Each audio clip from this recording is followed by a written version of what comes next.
Another staple of the Profitable Christian Business Podcast is our secret question. And we might have alluded to some of this stuff already, but Okay. what is the secret to aligning our careers and businesses with calling and purpose? Well, it's to know that they're not separate. That's Mm, the thing. I heard a preacher say this many years ago. He said, they asked him, how is it that you do all this stuff? And he says, you may see me doing all this stuff, but I see me doing one thing. hmm And so what we tend to do sometimes is we tend to limit our calling to church, what we consider to be church work or ministry work, not understanding that the reality is if it's my calling wherever I go. It's my calling wherever God has planted me to have that sphere of influence. And so I can't separate what I do in what I would say my career or in the marketplace for what I do or how I serve within the church or the ministry that I'm connected to. I have to understand that it's all connected. Now, it may be expressed differently in those different environments, but it's still me. It's still the same thing. I still have the same calling. I still have the same skills. I have to still have the same gifting. It's just being able to have that wisdom, like you mentioned. God, how do I express this in this environment, in this area of my life? And so I think if many of us understood that a lot more, I just believe, and maybe I'm just too, optimistic, but I believe if many of us understood that more, then we would see a lot more movement from a kingdom perspective when people are in the marketplace because they do not separate the two. They don't say, oh, well, this is for church or this is for ministry. No, God is invested in me. He has a calling on my life. He's planted me here. Therefore, my calling goes with me. It don't stay at home. It don't stay at the church. It don't stay in the car. My calling goes where I'm at, where I'm called to be. yeah, I love all that. And I think it's especially important for men. And the reason I say that is because we can tend to compartmentalize our lives, Yeah. right? Yeah, I'm working when I'm working. My family, like we separate family from work, even for right. sure. We separate faith from work. Like it's all like this is what I'm doing because we are focused. Women can focus on multiple things to get multiple things, more things done at once than we can. So props to them, right? Yeah, my Um, wife, we have a running joke in my family. My wife tells me all the time that I can't multitask, and I keep trying to prove it wrong, but I can't not prove it wrong because I have a hard time multitasking. So you're right; women are able to do multiple things at once, where we as men, we just many of us don't have that gifting. yeah.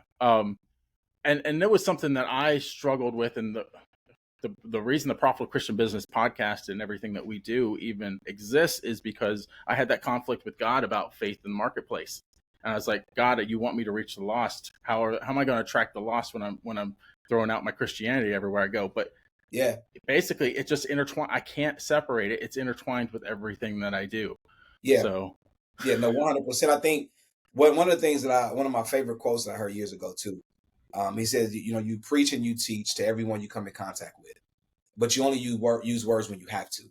And ultimately, what that spoke to me was that my greatest message, my greatest sermon is how I behave, how I live my life. And so when I go to work, and I had a very real encounter with this, my wife and I worked at a call center some years ago. And I remember this lady, the young lady used to sit across from me. She was not a believer. She was atheist. And she made that known to me. And I was okay with that. But we developed a relationship. And she used to ask me questions about my faith. And she said, I can talk to you about this in ways that I've never been able to talk to anybody else. And she was asking a lot of questions, but it was based on how I carried myself that opened up the opportunity for me to have a conversation with her.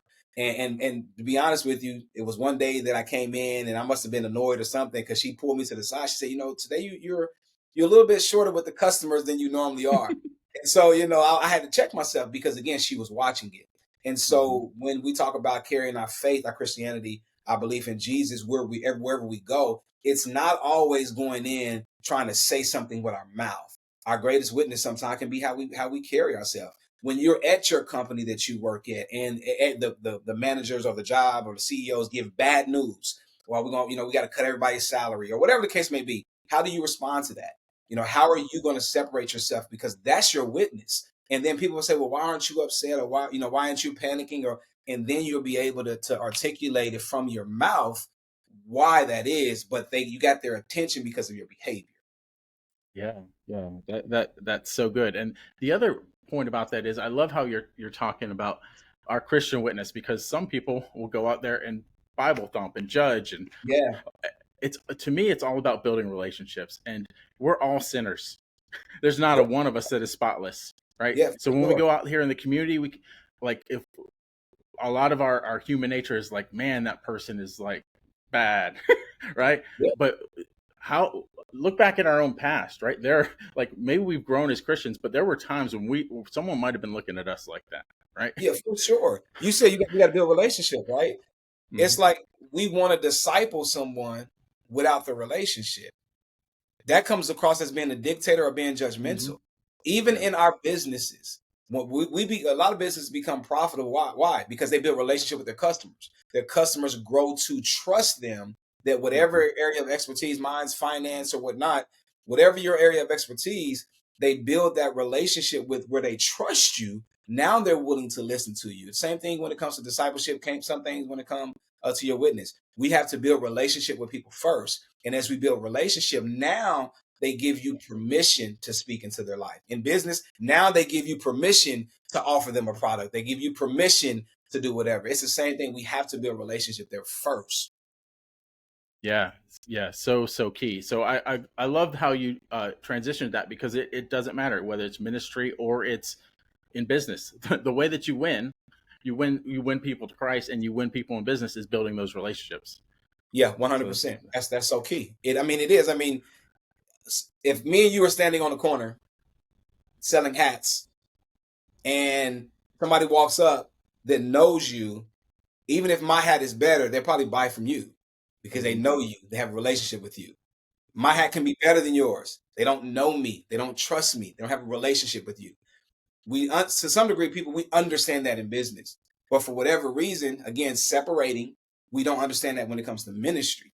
I got to have a relationship with someone in order to speak into their life so that they can allow me to speak into their life. Because not just anybody's not going to just allow you to speak into their life. Yeah, love that. Thanks for checking out the Profitable Christian Business Podcast. Remember to like, subscribe, and share.